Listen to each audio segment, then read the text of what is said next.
ਲੁਧਿਆਣਾ 'ਚ ਇੱਕ ਪਿਤਾ ਨੇ ਕੀਤਾ ਸ਼ਰਮਨਾਕ ਕਾਰਾ। ਆਪਣੀ ਹੀ ਧੀ ਨਾਲ ਕੀਤਾ ਕਾਂਡ। ਇਨਸਾਨੀਅਤ ਨੂੰ ਸ਼ਰਮਸਾਰ ਕਰ ਦੇਣ ਵਾਲੀ ਘਟਨਾ, ਜਿਸਨੇ ਵੀ ਸੁਣੀ ਰਹਿ ਗਿਆ ਹੈਰਾਨ।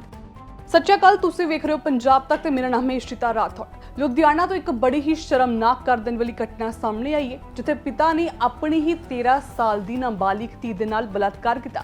ਜੀ ਹਾਂ, ਇਸ ਘਟਨਾ ਨੇ ਇਨਸਾਨੀਅਤ ਨੂੰ ਸ਼ਰਮਸਾਰ ਕਰ ਦਿੱਤਾ। ਜਿਸਨੇ ਵੀ ਸੁਣਿਆ ਉਹ ਹੈਰਾਨ ਰਹਿ ਗਿਆ।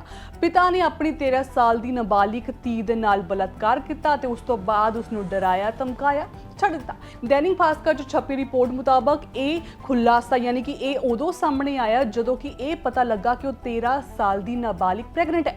ਜੀ ਹਾਂ, ਉਦੋਂ ਤੱਕ ਕਿਸੇ ਨੂੰ ਵੀ ਨਹੀਂ ਪਤਾ ਸੀ ਕਿ ਉਹ ਵਿਚਾਰੀ ਦੀ ਜਿਹੜੀ 13 ਸਾਲ ਦੀ ਨਾਬਾਲਿਗ ਕੁੜੀ ਹੈ ਉਹ ਮਾਂ ਬਣਨ ਵਾਲੀ ਹੈ। ਇਹ ਉਦੋਂ ਸਾਹਮਣੇ ਆਇਆ ਜਦੋਂ ਕਿ ਉਸ ਕੁੜੀ ਦੇ ਬਾਰੇ ਪਤਾ ਲੱਗਾ ਕਿ ਉਹ ਪ੍ਰੈਗਨੈਂਟ ਹੈ। ਪਰ ਇਹ ਸਾਰਾ ਕੁਝ ਕਿਵੇਂ ਹੋਇਆ, ਆਓ ਤੁਹਾਨੂੰ ਦੱਸਦੇ ਹਾਂ। 13 ਸਾਲ ਦੀ ਨਾਬਾਲਿਗ ਕੁੜੀ, ਜਿਸ ਨੂੰ ਹਜੇ ਤੱਕ ਦੁਨੀਆਦਾਰੀ ਦਾ ਵੀ ਨਹੀਂ ਸਮਝ ਨਹੀਂ। 13 ਸਾਲ ਦੀ ਉਮਰ ਕੀ ਹੁੰਦੀ ਹੈ? ਜਦੋਂ ਬੱਚਾ ਹਜੇ ਵੱਡਾ ਹੋ ਰਿਹਾ ਹੁੰਦਾ ਉਸ ਨੂੰ ਨਹੀਂ ਸਮਝ ਨਹੀਂ ਹੁੰਦੀ। ਪਰ ਉਸ 13 ਸਾਲ ਦੀ ਉਮਰ 'ਚ ਉਸ ਕੁੜੀ ਦੇ ਨਾਲ ਇਹੋ ਜਿਹਾ ਕੁਝ ਹੋਇਆ, ਉਹ ਵੀ ਉਸਦੇ ਸਗੇ ਪਿਤਾ ਨੇ ਕੀਤਾ, ਜੋ ਕਦੀ ਉਸ ਸੁਪਨੇ 'ਚ ਵੀ ਨਹੀਂ ਸੋਚ ਸਕਦੀ ਸੀ। 4 ਮਹੀਨੇ ਪਹਿਲੇ ਦੀ ਘਟਨਾ ਹੈ। 4 ਮਹੀਨੇ ਪਹਿਲੇ 13 ਸਾਲ ਦੀ ਇਸ ਕੁੜੀ ਦੇ ਪਿਤਾ ਉਸ ਨੂੰ ਆਪਣੀ ਫੈਕਟਰੀ 'ਚ ਲੈ ਕੇ ਜਾਂਦੇ ਨੇ। ਉੱਥੇ ਲੈ ਕੇ ਜਾਂਦੇ ਨੇ ਤੇ ਉਸ ਤੋਂ ਬਾਅਦ ਇਨਸਾਨੀਅਤ ਨੂੰ ਸ਼ਰਮਸਾਰ ਕਰ ਦੇਣੀ, ਸਾਰੀ ਹੱਦਾਂ ਪਾਰ ਕਰ ਆਪਣੀ ਹੀ ਸਗੀ ਧੀ ਦੇ ਨਾਲ ਬਲਾਤਕਾਰ ਕਰਦੇ ਨੇ। ਉਸ ਤੋਂ ਬਾਅਦ ਉਸ ਨੂੰ ਡਰਾਉਂਦਾ ਤੇ ਕਹਿੰਦਾ ਕਿਸੇ ਨੂੰ ਦੱਸਣਾ ਨਹੀਂ ਹੈ। ਕੁੜੀ ਨੂੰ ਕੁਝ ਸਮਝ ਨਹੀਂ ਆਉਂਦਾ, ਉਹ ਡਰ ਜਾਂਦੀ ਹੈ ਕਿਉਂਕਿ ਜਿਹੜਾ ਪਿਤਾ ਉਸਦਾ ਸਗਾ ਪਿਤਾ ਹੈ, ਜਿਸ ਨੇ ਉਸ ਨੂੰ ਵੱਡਾ ਕੀਤਾ, ਪੜ੍ਹਾ ਰਿਹਾ, ਸਭ ਕੁਝ ਕਰ ਰਿਹਾ ਹੈ, ਉਸ ਪਿਤਾ ਨੇ ਉਸ ਦੇ ਨਾਲ ਕੁਝ ਐਸਾ ਜਿਹਾ ਕੀਤਾ ਉਸ ਨੂੰ ਸਮਝ ਨਹੀਂ ਆਈ। ਉਹ ਘਰ ਆ ਕੇ ਆਪਣੀ ਮਾਂ ਜਾਂ ਕਿਸੇ ਨੂੰ ਵੀ ਕੁਝ ਨਹੀਂ ਦੱਸਦੀ। ਉਸ ਤੋਂ ਬਾਅਦ ਦਿਨ ਬੀਤਦੇ ਨੇ, ਮਹੀਨੇ ਬੀਤਦੇ ਨੇ ਤੇ ਲਗਾਤਾਰ ਹੋਰ ਕਈ ਵਾਰੀ ਜਿਹੜਾ ਉਸਦਾ ਪਿਤਾ ਹੈ ਉਸ ਦੇ ਨਾਲ ਇੰਜ ਹੀ ਬਲਾਤਕਾਰ ਕਰਦਾ ਹੈ। ਤੇ ਉਸ ਤੋਂ ਬਾਅਦ 4 ਮਹੀਨੇ ਪਹਿਲੇ ਇਹ ਘਟਨਾ ਹੁੰਦੀ ਹੈ। ਕਈ ਵਾਰ ਹੋਰ ਵੀ ਉਹ ਇਦਾਂ ਕਰਦਾ ਤੇ ਉਸ ਤੋਂ ਬਾਅਦ ਕੁਝ ਦਿਨਾਂ ਪਹਿਲੇ ਕੁੜੀ ਦੇ ਪੇਟ 'ਚ ਦਰਦ ਰਹਿਣ ਲੱਗਦੀ ਹੈ।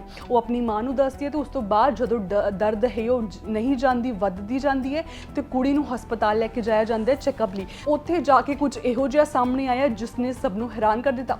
ਚੈੱਕਅਪ ਤੋਂ ਬਾਅਦ ਪਤਾ ਲੱਗਦਾ ਹੈ ਕਿ ਉਹ 13 ਸਾਲ ਦੀ ਜਿਹੜੀ ਕੁੜੀ ਹੈ ਉਹ ਪ੍ਰੈਗਨੈਂਟ ਹੈ। ਜਿਸ ਤੋਂ ਬਾਅਦ ਸਾਹਮਣੇ ਆਉਂਦੇ ਹੀ ਰੌਲਾ ਪੈ ਜਾਂਦਾ ਹੈ, ਸਭ ਹੈਰਾਨ ਹੋ ਜਾਂਦੇ, ਕੁੜੀ ਦੀ ਮਾਤਾ ਤੇ ਪਰਿਵਾਰ ਵਾਲੇ। ਤੇ ਉਸ ਤੋਂ ਬਾਅਦ ਜਦੋਂ ਕੁੜੀ ਨੂੰ ਪੁੱਛਦੇ ਨੇ ਪਿਆਰ ਦੇ ਨਾਲ ਬਿਠਾ ਕੇ ਕਿ ਆਖਿਰਕਾਰ ਕੀ ਹੋਇਆ ਸੀ, ਤੇਰੇ ਨਾਲ ਕਿਸ ਨੇ ਕੁਝ ਕੀਤਾ, ਤੇ ਉਸ ਤੋਂ ਬਾਅਦ ਜਦੋਂ ਉਹ ਸੱਚਾਈ ਦੱਸਦੀ ਹੈ ਤੇ ਸਭ ਦੇ ਪੈਰਾਂ ਥੱਲੋਂ ਜ਼ਮੀਨ ਨਿਕਲ ਜਾਵੇ।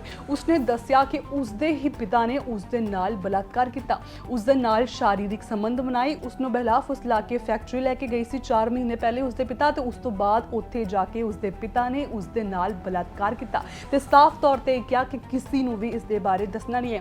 ਉਹ ਕੁੜੀ ਡਰ ਗਈ ਤੇ ਨਾ ਹੀ ਉਹ ਆਪਣੀ ਮਾਂ ਨੂੰ ਕੁਝ ਕਹਿ ਪਾਈ ਤੇ ਨਾ ਹੀ ਕਿਸੇ ਹੋਰ ਨੂੰ। ਤੇ ਉਸ ਤੋਂ ਬਾਅਦ ਜਦੋਂ ਉਸਦੇ ਪੇਟ ਤੇ ਦਰਦ ਰਹਿਣ ਲੱਗੀ ਤਾਂ ਜਾ ਕੇ ਇਹ ਸਾਰੀ ਜਿਹੜੀ ਘਟਨਾ ਸੀਗੀ ਸਾਹਮਣੇ ਆਈ। ਤੇ ਉਸ ਤੋਂ ਬਾਅਦ ਉਸਦੀ ਕੁੜੀ ਦੇ ਜਿਹੜੀ ਮਾਂ ਹੈ ਉਸਦੇ ਬਿਆਨ ਤੇ ਜਿਹੜਾ ਉਹਦਾ ਮੁਲਜ਼ਮ ਪਿਤਾ ਹੈ ਉਸ ਨੂੰ ਪੁਲਿਸ ਨੇ ਗ੍ਰਿਫਤਾਰ ਕਰ ਲਿਆ। ਤੇ ਹੁਣ ਜਾਣਕਾਰੀ ਮੁਤਾਬਕ ਬਲਾਤਕਾਰ ਤੇ ਪੋਸਕੋ ਐਕਟ ਦੇ ਤਹਿਤ ਉਸ ਮੁਲਜ਼ਮ ਪਿਤਾ ਦੇ ਖਿਲਾਫ ਜਿਹੜਾ ਮਾਮਲਾ ਹੈ ਉਹ ਦਰਜ ਕਰ ਲਿਆ ਗਿਆ। ਲੇਕਿਨ ਇਸ ਘਟਨਾ ਨੇ ਵੱਡੇ ਸਵਾਲ ਇੱਕ ਪਿਓ ਤੇ ਧੀ ਦੇ ਰਿਸ਼ਤੇ ਤੇ ਖੜੇ ਕਰ ਦਿੱਤੇ ਨੇ। ਇਨਸਾਨੀਅਤ ਨੂੰ ਤਾਂ ਸ਼ਰਮਸਾਰ ਕੀਤਾ ਹੀ ਹੈ, ਲੇਕਿਨ ਇੱਕ ਧੀ ਤੇ ਪਿਤਾ ਦੇ ਰਿਸ਼ਤੇ ਨੂੰ ਤਾਰ-ਤਾਰ ਕਰ ਦਿੱਤਾ। ਪਿਤਾ ਜੋ ਬੱਚੇ ਲਈ ਸਭ ਕੁਝ ਕਰਦਾ ਹੈ, ਮਿਹਨਤ ਕਰਦਾ ਹੈ, ਪੜ੍ਹਾਉਂਦਾ ਹੈ, ਤੇ ਇੱਕ ਪਿਤਾ ਮਤਲਬ ਕੋਈ ਸੁਪਨੇ 'ਚ ਵੀ ਨਹੀਂ ਸੋਚ ਸਕਦਾ ਕਿ ਕੋਈ ਪਿਤਾ ਹੀ ਆਪਣੀ ਧੀ ਦੇ ਨਾਲ ਇੰਨਾ ਸ਼ਰਮਨਾਕ ਜਿਹੜਾ ਹੈ ਖੌਫਨਾਕ ਕਾਰਾ ਕਰ ਸਕਦਾ। ਇੱਕ ਪਿਤਾ ਨੇ ਇੱਕ ਆਪਣੀ ਹੀ ਧੀ ਦੇ ਨਾਲ ਇੰਨਾ ਸ਼ਰਮਸਾਰ ਕਰਨ ਦਨ ਵਾਲਾ ਜੋ ਇਹ ਕਾਂਡ ਕੀਤਾ, ਬਲਾਤਕਾਰ ਕੀਤਾ। 13 ਸਾਲ ਦੀ ਧੀ ਜਿਸ ਨੂੰ ਕੁਝ ਨਹੀਂ ਪਤਾ ਸੀਗਾ ਹਜੇ, ਤੇ ਉਸ ਤੋਂ ਬਾਅਦ ਉਸਨੇ ਉਸ ਦੀ ਮਾਸੂਮੀਅਤ ਦਾ ਫਾਇਦਾ ਚੱਕਿਆ। ਉਸ ਤੋਂ ਬਾਅਦ ਇੰਨਾ ਘਿਨੌਣਾ ਅਪਰਾਧ ਜਿਹੜਾ ਹੈਗਾ ਇੱਕ ਪਿਤਾ ਨੇ ਆਪਣੀ ਹੀ ਸਗੀ ਧੀ ਦੇ ਨਾਲ ਕੀਤਾ। ਤੇ ਜੋ ਕਹਿੰਦੇ ਨੇ ਸਹੀ ਕਹਿੰਦੇ ਆ ਕਿ ਕਿਸੇ ਤੇ ਵੀ ਅੱਜ ਦੇ ਟਾਈਮ ਤੇ ਵਿਸ਼ਵਾਸ ਨਹੀਂ ਕਰ ਸਕਦੇ। ਕੁੜੀਆਂ ਘਰ ਦੇ ਬਾਹਰ ਤਾਂ ਸੁਰੱਖਿਅਤ ਨਹੀਂ ਹੈਗੀਆਂ, ਲੇਕਿਨ ਇਸ ਘਟਨਾ ਨੇ ਫਿਰ ਤੋਂ ਸਾਬਿਤ ਕਰ ਦਿੱਤਾ ਕਿ ਕਿਤੇ ਨਾ ਕਿਤੇ ਜਿਹੜੀ ਕੁੜੀਆਂ ਨੇ ਉਹ ਘਰ ਦੇ ਅੰਦਰ ਵੀ ਸੁਰੱਖਿਅਤ ਨਹੀਂ ਹੈ। ਘਰ ਤੋਂ ਬਾਹਰ ਤਾਂ ਧੀ ਨੂੰ ਭੇਜਣ ਤੋਂ ਡਰ ਲੱਗਦਾ ਹੀ ਹੈ, ਲੇਕਿਨ ਘਰ ਦੇ ਅੰਦਰ ਵੀ ਜਿਹੜੀ ਕੁੜੀਆਂ ਨੇ, ਜਿਹੜੀ ਧੀਆਂ ਨੇ, ਉਹ ਸੁਰੱਖਿਅਤ ਨਹੀਂ ਹੈ। ਇਸ ਘਟਨਾ ਨੇ ਪਿਓ ਤੇ ਧੀ ਦੇ ਰਿਸ਼ਤੇ ਨੂੰ ਤਾਰ-ਤਾਰ ਕਰ ਦਿੱਤਾ। ਫਿਲਹਾਲ ਅੱਜ ਦੀ ਕ੍ਰਾਈਮ ਸਟੋਰੀ 'ਚ ਬਸ ਇੰਨਾ ਹੀ। ਜਲਦੀ ਕ੍ਰਾਈਮ ਸਟੋਰੀ ਲੈ ਕੇ ਹਾਜ਼ਰ ਹੋਵਾਂਗੇ, ਤਦ ਤੱਕ ਤੁਸੀਂ ਵੇਖਦੇ ਰਹੋ ਪੰਜਾਬ ਤੱਕ। ਸਤਿ ਸ਼੍ਰੀ ਅਕਾਲ।